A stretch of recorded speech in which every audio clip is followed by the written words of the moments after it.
Eh bien bonsoir tout le monde, on se retrouve pour une petite vidéo sur démonstration sur les derniers shorts qu'on a pu poster. Parce que je me suis dit que ça pourrait être pas mal de clarifier un peu les choses parce que c'est pas forcément clair, même si bon on essaye que ça soit le plus clair possible, mais bon voilà. Je pense notamment à la dernier short en rapport avec l'intégrale, la démonstration du théorème fondamental de l'analyse, qui était pas super clair. Et du coup, eh ben, on commence directement. Donc le short, la gaussienne tartée en plan séquence, en fait l'idée de la démonstration c'est d'appliquer un résultat qu'on avait démontré, c'est même la première vidéo de la chaîne, c'est la transformée de Laplace. Donc en gros on part de la gaussienne qui est ici, et déjà on se limite à R+, c'est-à-dire que du coup on voit que la fonction est paire sur 0 plus infini, enfin sur moins l'infini plus infini. Du coup on met directement un facteur 2 et on se limite à 0 plus infini. Et ça nous permet de faire ce petit changement de variable là. Et pourquoi on fait ce changement de variable là? Parce que du coup ensuite on se retrouve avec un produit de deux fonctions ici. Voilà. Et on se rend compte ici que ça c'est égal à gamma de 1,5, hein, c'est vraiment la définition de gamma mais évalué en demi. Et c'est égal à la gaussienne. Donc gamma de 1,5 est égal à la gaussienne. Et là du coup on peut appliquer justement le fameux théorème. On applique la transformée de Laplace sur la première fonction et la transformée de Laplace inverse sur la deuxième. Là il faut juste la formule pour la transformée de Laplace inverse de ce truc là.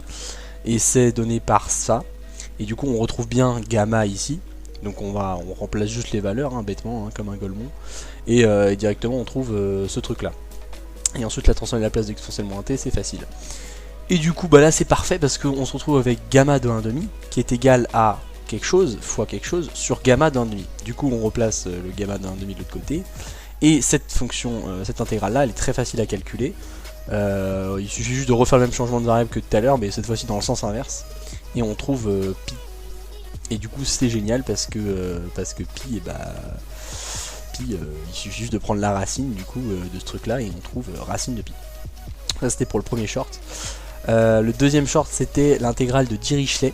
Donc en fait l'idée c'est de prendre, donc l'intégrale de Dirichlet c'est celle-ci, et l'idée c'est de prendre la partie imaginaire d'exponentielle ix. Et donc en fait là on va travailler dans les complexes. Donc on pose la fonction f de z égale exponentielle iz sur z, et on va tout simplement intégrer cette fonction sur ce chemin ici, que je vous ai mis. Donc sur ce chemin là, à l'intérieur de ce chemin, la fonction elle est holomorphe. Du coup le théorème des résidus nous dit que c'est égal à 0. Paf.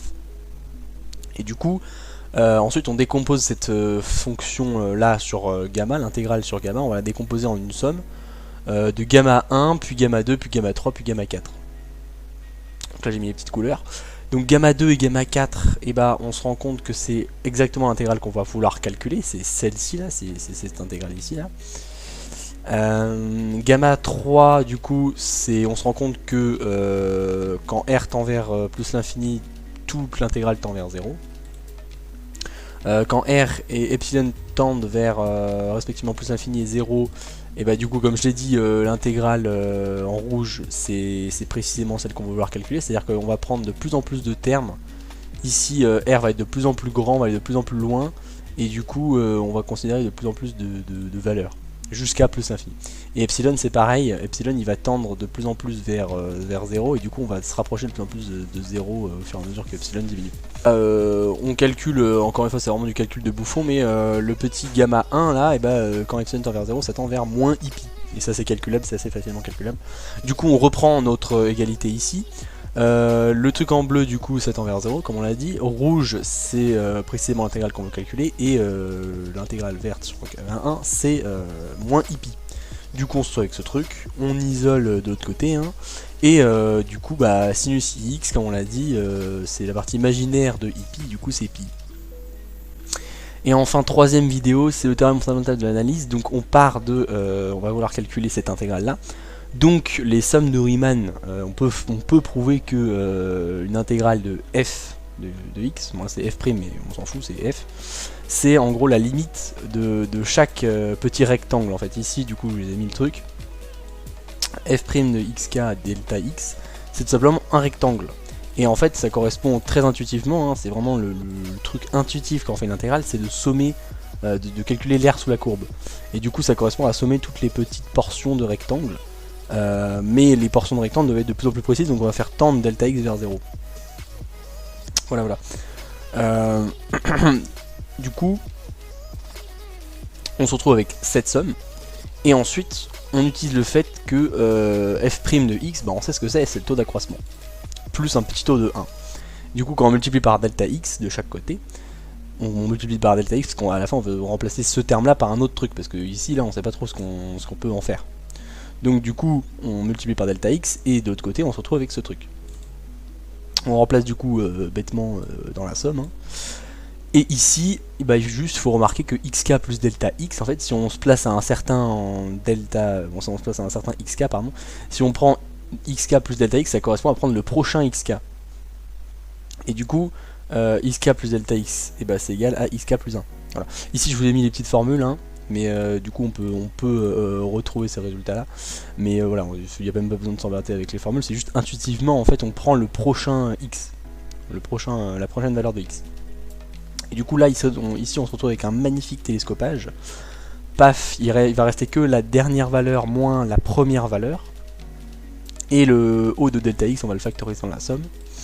Et là ça tombe à pic, puisque ici delta x j'ai remplacé par la formule, c'est b-a sur n. Et là on va sommer n termes, de 0 à n-1, donc il y a n termes. Donc ici il y a un n qui pop, et du coup bah, il s'annule avec lui. Et du coup bah, on se retrouve avec cette somme là. On remplace du coup xn, bah comme je l'ai dit encore une fois intuitivement, xn c'est la dernière valeur de x, donc c'est notre b en fait, parce que on intègre de 0 à b, de a à b pardon. Donc xn c'est la dernière valeur, donc c'est b, et x0 c'est la première valeur, donc c'est a. Et du coup le petit taux de b-a, bah, il nous indique que quand on fait tendre n vers plus l'infini, bah, ce petit taux il tend vers 0.